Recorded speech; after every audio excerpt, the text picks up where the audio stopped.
से भगवान को महाअभिषेक करने की बात कही है, जो कि अपने मकान दुकान, अपने महल निर्माण के लिए हम जो भी, और मैं उनको ज़रूर कहूँगा जो बिल्डिंग बनाने का काम करते हैं, निर्माण का जो काम करते हैं, ठेके लेते हैं, प्राइवेट लेते हैं, सरकारी लेते हैं, उनको क्या बोलते हैं? बिल्डर कहते हैं? क्या कहते हैं? बिल्डर बोलते हैं? क्या बोलते हैं जो मकान बनाते हैं? हाँ, कॉन्ट्रैक्टर तो वो रोड बनाने वाला भी हो सकता है। जो मकान बनाते हैं बड़े बड़े, उनको क्या बोलते हैं? अरे बिल्डर कहते हैं। जो फ्लैट बना बना के बेचते हैं, क्या बोलते हैं? बिल्डर बोलते हैं ना। तो यही तो पूछ रहा हूं मैं आपको। तो जिनका कुछ ऐसा व्यापार है और वो इस लाइन में व्यापार करते हैं, जिनके द्वारा निर्माण कार्य चल रहे हैं, उन लोगों के लिए बहुत अच्छी बात है, वरदान है समझ लीजिए उनके लिए। वह भगवान शंकर का जो महारुद्राभिषेक है वो दधी के साथ में, दही से करें। उनको कार्य में मुनाफा होगा, नुकसान नहीं होगा, फायदा होगा, अच्छी चीज लोगों को बना करके देंगे। तो निर्माण कार्य नहीं रुकता। मैं तो कहूँगा आप भी अपना मकान बना रहे हैं और ये बराबर ठीक से बन जाए, अच्छा सा बन जाए, उसके लिए दधी से आप भगवान शंकर का, भगवान शिव का महाअभिषेक कीजिए। मेरी भाषा आपकी समझ में आ रही है? धन्यवाद। उसके तत्पश्चात है जो गौ दुग्ध से, गौ माता के दूध से भगवान शिव का, शंकर का अभिषेक करते हैं। इससे वंश वृद्धि बढ़ती है,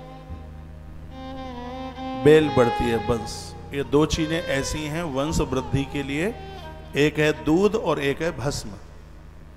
शंकर जी के ऊपर भस्म चढ़ाने की भी बहुत बड़ी महिमा है। महादेव के ऊपर दूध और एक है भस्म।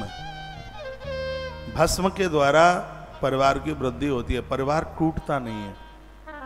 उस घर में स्त्रियां बांझ नहीं रहती जिस घर में महादेव को भस्म चढ़ाई जाती है। भस्म की इतनी, कंडा जला लीजिए, उपला जला लीजिए, हवन यज्ञ की राख तैयार कर लीजिए। मैं आजकल में भस्म की महिमा मैं आपको, उससे पुराण में वर्णन है, मैं आपको बताऊंगा। आपने भगवान गोरखनाथ जी का नाम सुना होगा, सुना है गोरखनाथ जी का नाम? इनका जन्म ही भस्म से हुआ।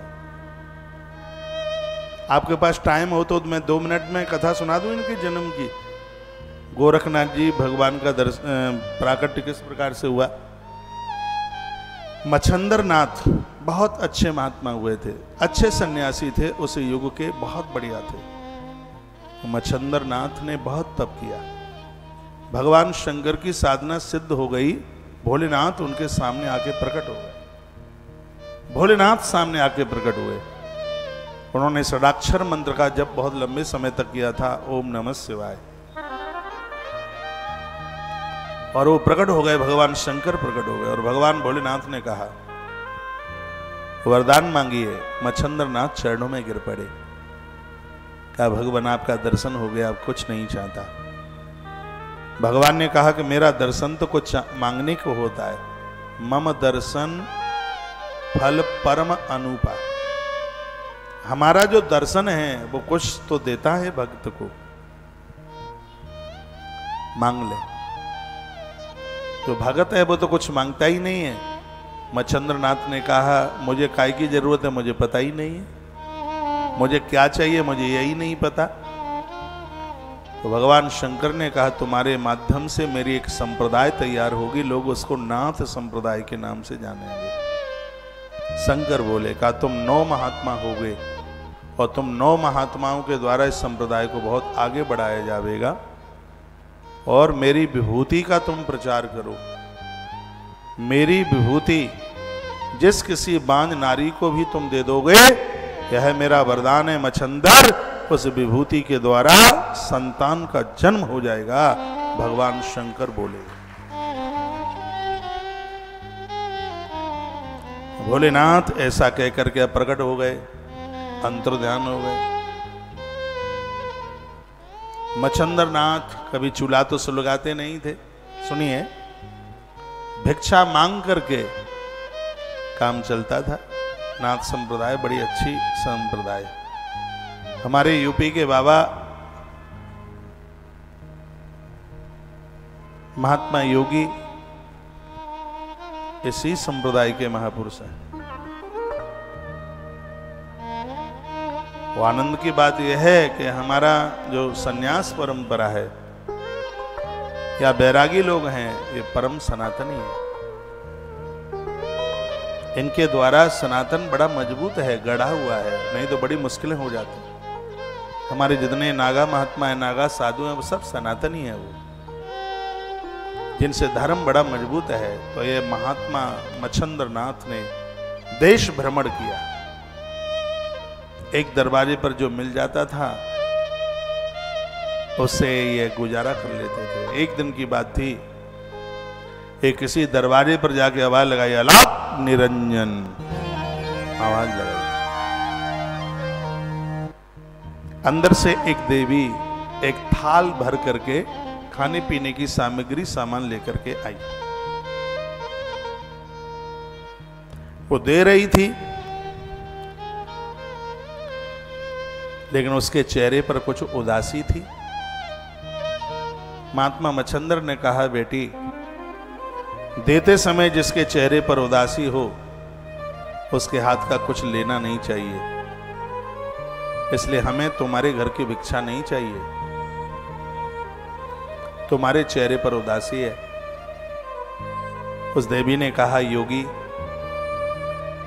मेरे चेहरे पर उदासी इस देने की वजह से नहीं है, मेरे चेहरे पर उदासी किसी और वजह से है। मच्छंद्र नाथ ने पूछा, बेटी बताओ। उस बिटिया ने कहा, जिसको आप पूरा ही नहीं कर सकते तो फिर बताने का फायदा क्या है, इसलिए गुरुजी आप भिक्षा लीजिए, सासू माँ मेरी इंतजार कर रही होगी और मैं जाती हूं। मच्छंद्र नाथ ने कहा, नहीं बताइए, शायद हमसे पूरा हो जाए। मच्छंद्र नाथ बोले। तब वह रो पड़ी, उसकी आंख में आंसू आ गए और वो कहने लगी, गुरुजी मेरे कोई संतान नहीं है, लोग मुझको निपुत्री कहते हैं, लोग मुझे कलमुआ कहते हैं। कभी कभी तो लगता है कि मैं मर जाऊं।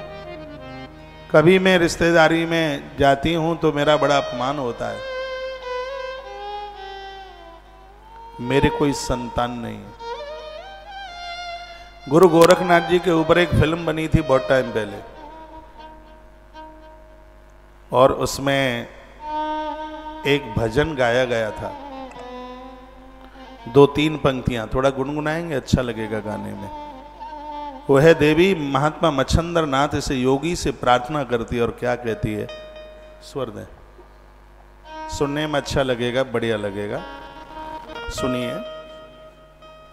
और भगवान महादेव से जुड़ी हुई यह कथा है, इसलिए कथा और आनंद ज्यादा देगी।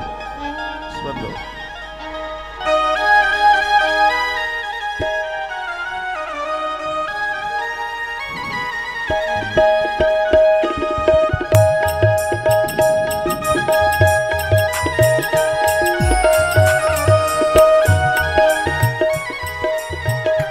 मेरा मिटता बंसी बड़ा, ओ योगी मोहे बल दे दे। मेरा मिटता बंसी बड़ा, ओ योगी मोहे बल दे दे। तालियां बजाओ, दोनों हाथ। मेरे अंगना में फूल खिला, ओ योगी मोहे बल दे दे। मेरे अंगना में फूल खिला, ओ योगी मोहे बल दे दे।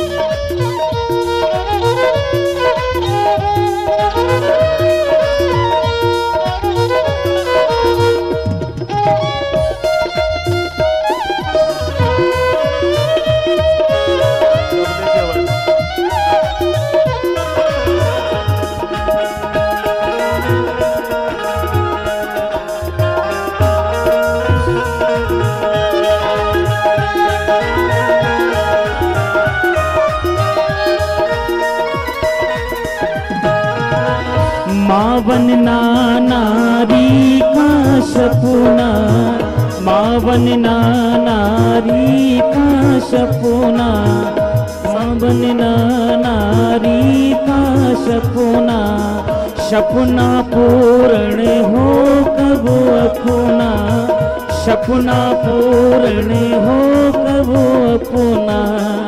मेरी सोनी गोद भरा ओ जोगी मोहे बल दे दे, मेरी सोनी गोद भरा ओ योगी मोहे बल दे दे। मेरा मिटता बंसी बड़ा ओ योगी मोहे बल दे दे।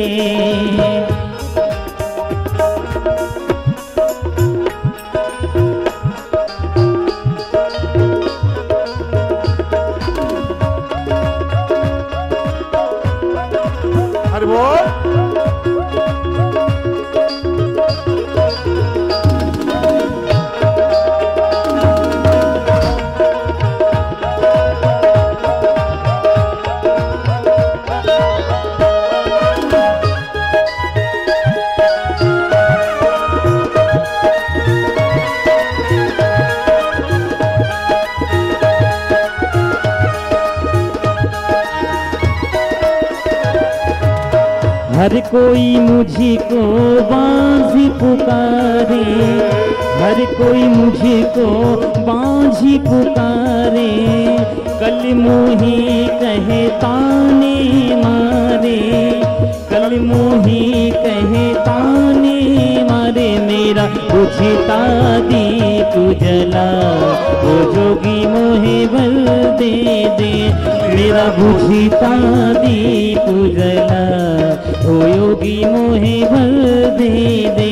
मेरा बिकता बंसी बड़ा ओ योगी मोहे बल दे दे। मेरा बिकता बंसी बड़ा योगी मोहे बल दे दे। मेरे अंगना फूल खिला ओ योगी मोहे बल दे दे।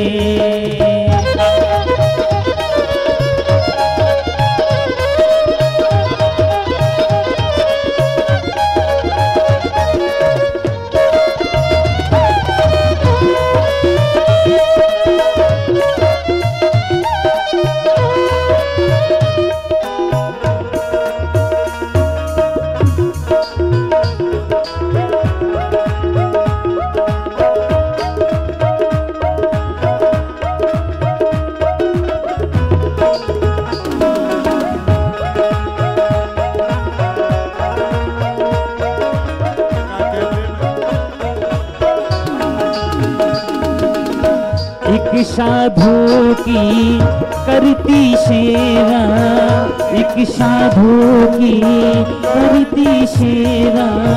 फिर भी मुझको मिली न मेवा, फिर भी मुझको मिली न मेवा। पतझड़ की बहार बना ओ जोगी मोहे बल दे दे, पतझड़ की बहार बना ओ जोगी मोहे बल दे दे। मेरा मिटता बंसी बड़ा ओ योगी मोहे बल दे दे। मेरे अंगना में फूल खिला ओ जोगी मोहे बल दे दे।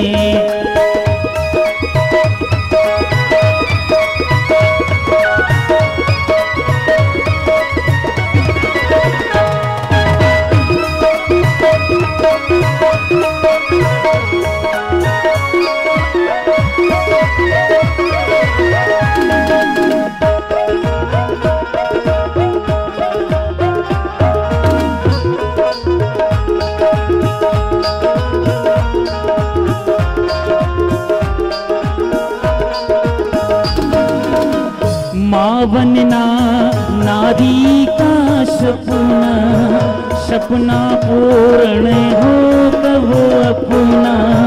मावन नारी का सपना, सपना पूर्ण हो कब अपना। मेरी सोनी गोद भरा ओ योगी मोहे बल दे दे, मेरी सोनी गोद भरा, ओ जोगी मोहे बल दे दे, मेरा मिटता वंश बड़ा, ओ योगी मोहे बल दे दे, मेरे अंगना फूल खिला, ओ योगी मोहे बल दे दे, मेरा मिटता वंश बड़ा, ओ योगी मोहे बल दे दे, मेरे अंगना फूल खिला, ओ योगी मोहे बल दे दे, योगी मोहे बल दे दे, योगी मोहे बल दे दे, योगी मोहे बल दे दे, योगी मोहे बल दे दे, योगी मोहे बल दे दे,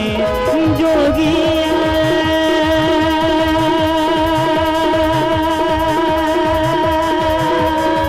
जोगी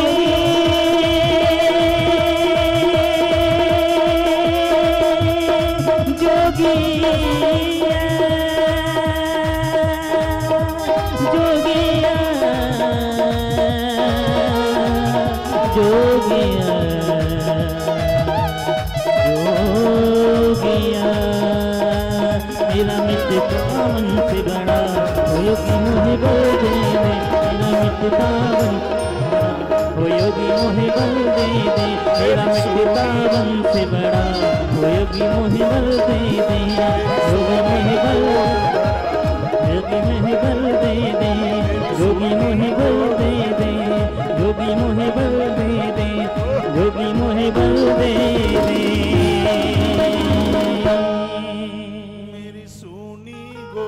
भरा, ओ जोगी मोहे बल दे दे, मेरा बुझता दीप जला, ओ जोगी मोहे बल दे दे, मेरा मिटता तावन से बड़ा, ओ योगी मोहे बल दे दे, मेरी सोनी गोद भरा, ओ योगी मोहे बल दे दे, मेरा मिटता वंश बड़ा, ओ योगी मोहे बल दे दे, मेरे अगना फूल फूल खिला, ओ जोगी मोहे बल दे दे, मेरी सोनी गोद भरा, ओ जोगी मोहे बल दे दे।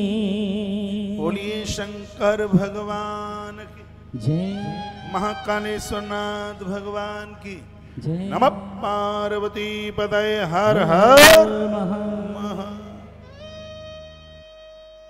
तो मच्छंदरनाथ बाबा के सामने वह देवी प्रार्थना कर रही थी। वो कहती है मेरे संतान नहीं है, मेरे औलाद नहीं है, कोई मुझे कलमुआ कहती है, कोई मुझे बांझ कह के अपमानित करती है और मैं बहुत दुखी हूं। गुरुदेव पता नहीं है लालसा मेरे संग ही रह जाएगी क्या। तो भगवान शंकर ने तो कहा था कि भस्म का प्रचार करो और ये भस्म तुम जिसको दे दोगे मेरी कृपा उसमें होगी, निसंतान को संतान हो जाएगी, कामनाओं की पूर्ति हो जाएगी। शंकर ने कहा था। मच्छंद्रनाथ को वही बात याद आ गई तो उन्होंने अपनी झोली से भस्म निकाली। देखो महादेव की भस्म की महिमा देखिए। उन्होंने भस्म निकाली और कहा बेटी इस भस्म को तू जल के साथ ले लेना, निगल लेना, और इस भस्म के प्रभाव से महादेव जैसा पुत्र तुझे प्राप्त होगा। और ये कह करके मच्छंद्रनाथ वहां से चले गए। इस परिवार में गाय की पूजा बहुत होती थी, सैकड़ों गाय थी और पहले समय में लोग गाय रखते ही थे। इतने गाय की बहुत सेवा होती थी। तो वह देवी भिक्षा डालकर वो भस्म लेकर के गई और उसने ये खुशी के मारे नाच रही थी। तो उसने ये बात अपनी ननद को बताई और ननद के पेट में बात कम रुकती है कि वो भाभी की बात अपनी मां को ना कहे जाके, कम होता है कि ना कहे। तब तक तो उसका पेट फूल जाएगा, नहीं बताएगी तो। जब तक भाभी की बात वो अपनी मैयों को ना बताए तब तक तो पेट फूल जाएगा। उससे पेट में बात पचेगी थोड़ी। तो उसने तो मन पा करके अपनी भाभी को ये बात बता दी। वो अपनी ननद को, उस भाभी ने ये बात बता दी तो ननद कहाँ रुकने वाली थी, दौड़कर डोकरी के पास पहुंची। क्या कहे, आजकल तो भाभी मुस्टंडों के साथ में उनका पता नहीं, वो तो उसने अपनी भाषा में और क्या क्या बोला। कहा कि एक बाबा जी से लेकर के धूल ले आइए, और सो डोकरिया ने लाठी उठाई। सास थी डिप्लोमा, उसके पास तो लाइसेंस था सास का, तो उसने वो डंडा उठाया और आके बोले, कलमो इधर इधर इधर। वो थर थर कांपती रही। कहा, माँ जी क्या गलती हो गई? कौन फकीर बाबा के यहां से आई है? राख लाइए, राख। हाँ, राख से बच्चे पैदा होते हैं, राख से। उसको इतनी डांट लगाई, गोबर उठा रही थी वो, और उसकी साड़ी के छोर में राख बंधी हुई थी। वो डर गई, वो भयभीत हो गई, और उसने कह दिया, माँ जी मैं तो उसको घूरे पर फेंक के आ गई। घूरा जानते हैं, जहां गोबर डाला जाता है। तो इतनी भयभीत हो गई, और उसने सास माँ के डंडों से बचने के लिए वो साड़ी का छोर खोला, और उसने वो राख वहां घूरे पे जाके डाल दी। उसके ऊपर गोबर डलता रहा, कई साल तक गोबर डला उसके ऊपर। 16 वर्ष के बाद में वही मच्छंद्रनाथ आए वहां। उन्होंने फिर कहा, अलक निरंजन। तब तक तो उसकी उम्र पलटा खा गई थी, और वही देवी फिर आज भिक्षा देने के लिए आई। तो बाबा मच्छंदर ने कहा, ये भिक्षा नहीं, 16 साल पहले भस्म दे के गया था, उसे बेटा हुआ होगा, बेटा कैसा है? वो रो पड़ी, आंख में आंसू आ गए। कहा, गुरुजी ननद और सास माँ ने बहुत डांट लगाई, मैंने तो उस भस्म को फेंक दिया।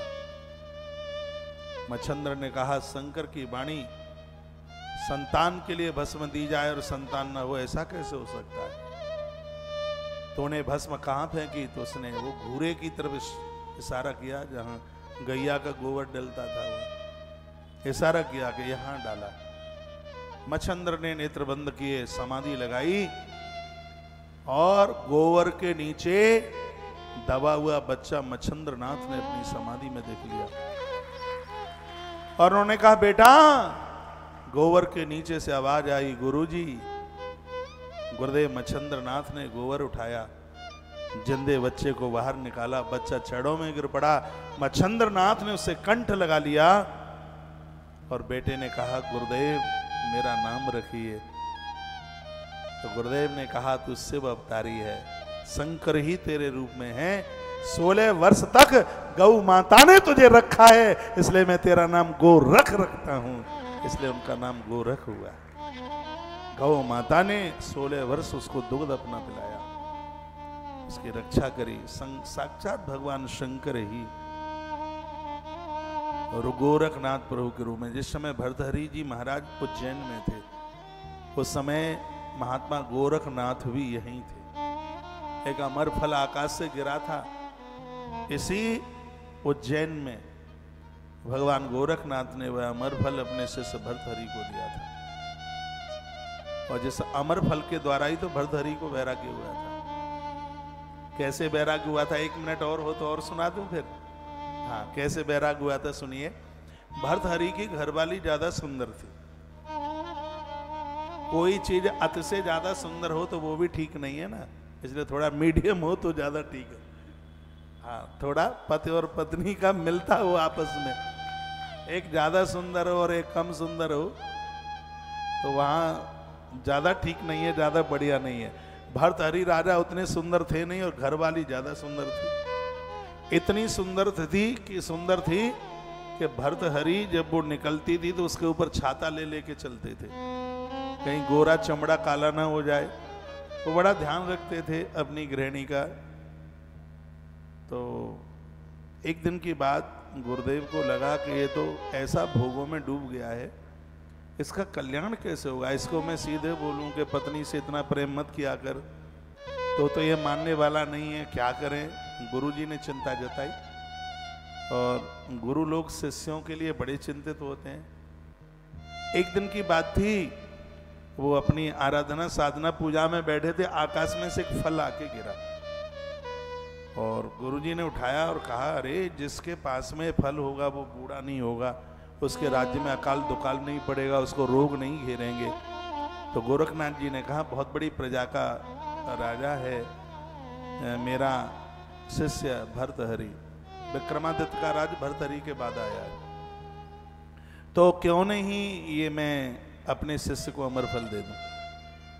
तो गुरुजी आए, भर्तहरि यहीं रहते थे उस समय उज्जैन में, तो उनको वो अमर फल दिया, पूरी बात बताई, कहा बेटा ये फल जब तक रहेगा तब तक आदमी बूढ़ा नहीं होगा, रोग नहीं घेरेंगे, अकाल दुकाल नहीं पड़ेंगे, ये इसकी विशेषता है, युवा अवस्था बनी रहेगी। ये कह करके गुरुजी चले गए, गोरखनाथ जी ये कह के चले गए।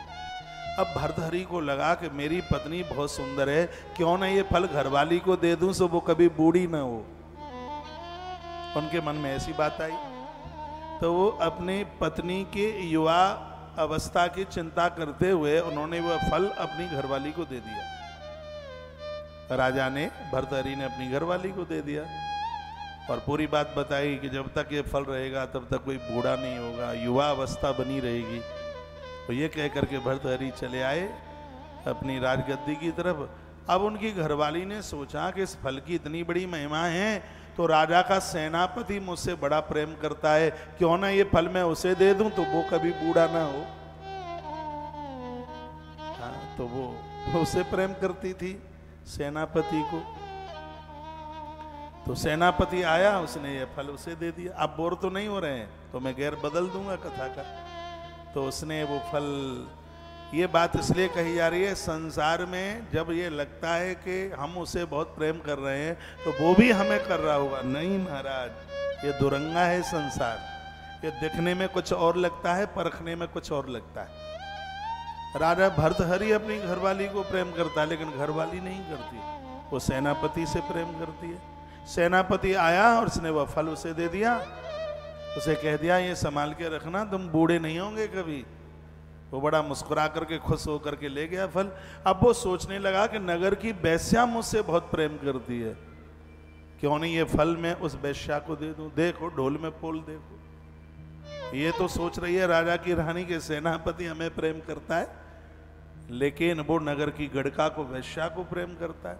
वो सोचने लगा क्यों ना ये फल मैं उस वेश्या को दे दूं सो वो कभी बूढ़ी ना हो, क्योंकि बुढ़ापे से तो सब डर रहे हैं, सबको भय लग रहा है वृद्धावस्था से। तो उसने वह फल ले जाकर उस नगर की वेश्या को, गड़का को दे दिया। अब वेश्या के हाथ में आया फल और वो कह दिया कि जब तक ये रहेगा तब तक कोई बूढ़ा नहीं होगा, बीमारी नहीं होगी, राज्य में कहीं अकाल दुकाल नहीं पड़ेंगे। तो वो गड़का मन में सोचने लगी, इतना बढ़िया फल है और इसकी इतनी विशेषता है, तो क्यों नहीं ये फल हम अपने अन्नदाता राजा भर्तहरि को दे दें, जिससे प्रजा का पालन चलता रहे। और उस गड़का ने वह फल राजा भर्तहरि को दिया। भर्तहरि ने देखा कि ये फल वही है जो मेरे गुरुजी गोरखनाथ जी ने दिया, लेकिन ये फल तो मैंने अपनी पत्नी को दिया था, ये इसके पास कैसे आया। उस गड़का को पूछा कि फल तेरे पास कैसे आया। उसने कहा राजा साहब बुरा ना मानिएगा, तुम्हारे सेनापति से मेरे देह का संबंध है, वह मेरे बिना रह नहीं पाता और वह मेरे पास यह फल लेकर के आया। उसने कहा कि इस फल के द्वारा बुढ़ापा नहीं आएगा, वृद्धावस्था नहीं आएगी, रोग नहीं घेरेंगे।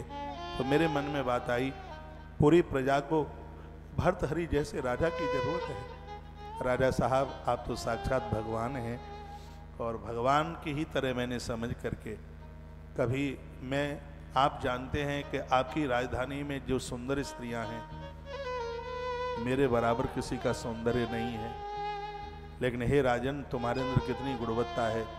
तुमने हमेशा हमें अपनी बेटी के रूप में देखा, बहन के रूप में देखा, हर नारी को तुमने माँ के रूप में देखा। तो भगवान का यही तो काम होता है। यही बात मेरे मन में आई, तो फल मैंने तुम्हें ला करके दे दिया। सेनापति को बुलाया गया। सेनापति को पूछा, ये फल तेरे पास कहां से आया? बक करने के लिए तैयार नहीं हुआ तो हंटरों की तैयारी की गई, तब तो बकरेगा। तो कांपता कांपता कहने लगा, राजा साहब मुझे माफ कर दीजिए, मुझे क्षमा कर दीजिए। मैं तो रानी साहिबा से प्रेम नहीं करता, लेकिन वो जबरदस्ती से मुझे बुलाती है और ये फल उन्होंने मुझे दिया है, मुझे आप क्षमा करें। बस इतना सुना, राजा हिल गया उससे। और उसी समय राजा को वैराग्य हुआ और राजा भर्तहरि ने 3 शतक लिखे, और इसमें एक जो अद्भुत है वैराग्य शतक, मेरे निवेदन पर एक बार उसे पढ़ लेना। जो राजा ने जो अद्भुत बातें कही हैं, संसार से जहां तुम संसार का भौतिक स्नेह जोड़े हो, संसार स्वार्थी है, जिसको तुम चाह रहे हो वो तुम्हें नहीं चाह रहा। राजा भर्तहरि ने अपने वैराग्य शतक में लिखा है, इस धरती पर सच में यदि कोई प्रेम करने लायक है तो या भगवान है या गुरु है, और कोई है ही नहीं। तो भर्तहरि जी ने संसार के दलदल से बचाने वाले भगवान गोरखनाथ, जो महादेव की भस्म से प्रकट हुए हैं। भस्म का इतना बड़ा प्रभाव है, शंकर भस्म से अति प्रसन्न होते हैं। एक बात को समझाने के लिए मुझे कहां कहां तक जाना पड़ा। एक बार जयकारा लगाइए, बोलिए महाकालेश्वरनाथ भगवान की जय। वहीं लेकर के मैं आपको ला रहा हूं कि गौ दुग्ध और भस्म, ये दोनों चीजें, भस्म से भी भगवान को स्नान कराया जाता है। पानी में भस्म घोली जाती है और उस जल के द्वारा शंकर का अभिषेक किया जाता है। इससे संतान सुख की प्राप्ति होती है। गौ माता के दुग्ध से भगवान भोलेनाथ को अभिषेक कराया जाता है,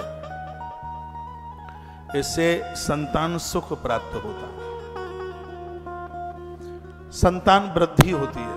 कुल मिलाकर के वंश निर्वंश नहीं होता, गौ दुग्ध से भगवान महादेव का महारुद्राभिषेक कराया जाए तो। एक भगवान गोवर्धननाथ गिरिराज हैं, जिनको संतान नहीं है, मनौती मांग ली जाती है, प्रभु हमारे संतान हो जाए, हम पति और पत्नी दोनों अपने परिवार के सहित आपकी परिक्रमा दूध से करेंगे, कच्चे दूध से। देवताओं को याद रखना, कभी भी गर्म दूध नहीं चढ़ाया जाता, गर्म दूध से देवताओं को कभी नहलाया नहीं जाता। भगवान को नहलाने के लिए कच्चा दुग्ध, कच्चे दूध से उनको अभिषेक कीजिए।